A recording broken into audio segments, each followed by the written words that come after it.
Assalamualaikum warahmatullahi wabarakatuh. Perkenalkan, nama saya Safa Aulia Zahra. Tujuan saya membuat video ini adalah untuk mempresentasikan hasil tugas mata kuliah data mining dengan judul klasifikasi data mutasi gen pada pasien tumor otak menggunakan metode Decision Tree.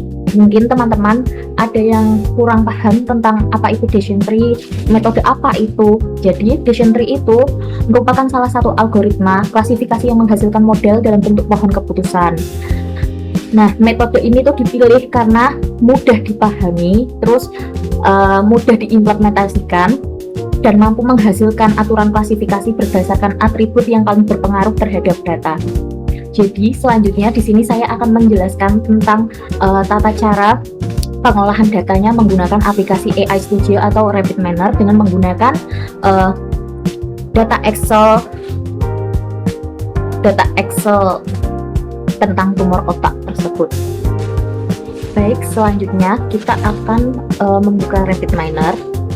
Nah, di sini ke operator, lalu ketik read CSV, buat ke tengah.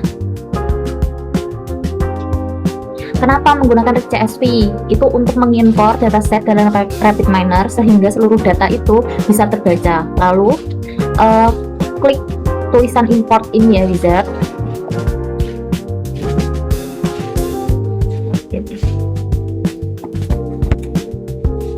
Lalu di next, lalu di finish. Oke. Jangan lupa hubungkan ke text. Lalu ke operator lagi, kita cari set role.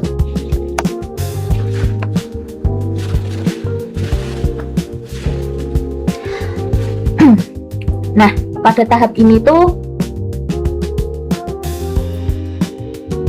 menentukan setiap peran atribut ya. Jadi di sini kita pilih tambahkan ada entry ini. Di sini kita pilih case ID. Case ID ini dirubah target role-nya menjadi ID. Lalu age at diagnosis dirubah menjadi label. Klik apply, lalu run. Nah, ini hasil data sementaranya. Lalu kembali lagi ke desain. Kita cari di operator namanya split data.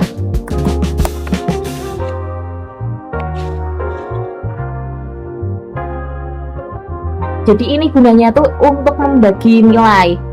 Di sini edit enumeration, tambahkan lagi 2 kali, tulis saja 0.7 dan 0.7 ya. Sama saja yang 0.7 itu 70% dan 0.3 itu 30%. Lalu di OK.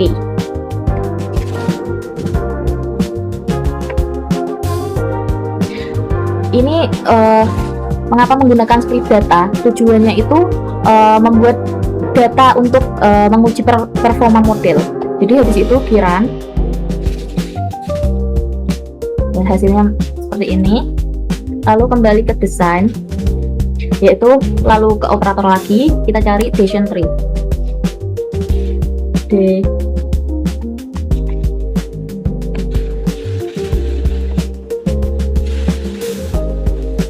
Decision Tree ini. Kenapa Decision Tree ini? Karena operator ini itu digunakan untuk membentuk klasifikasi. Nanti setelah di run itu dia akan membentuk pohon kayak pohon keputusan berdasarkan atribut-atribut pada dataset. Coba kita run. Nah, hasilnya jadi seperti ini. Kembali lagi ke desain, lalu ke operator, pilih namanya apply model.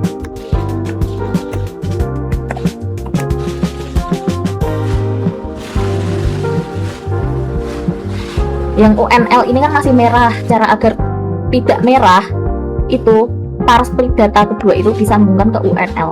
Nah,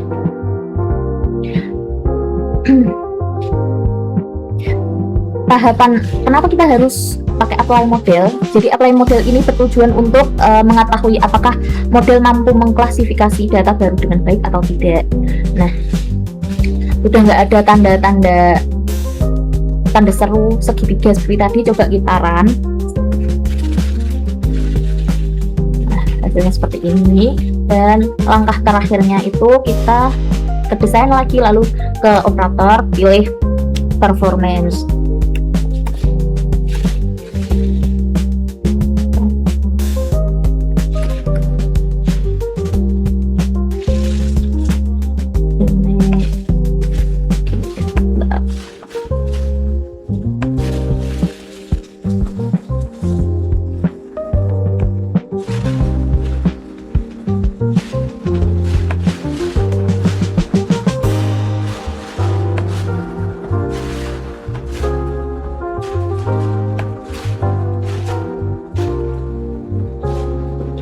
Nah, kenapa pakai performance akhirnya? Jadi performance itu digunakan untuk mengevaluasi hasil model yang telah dibuat.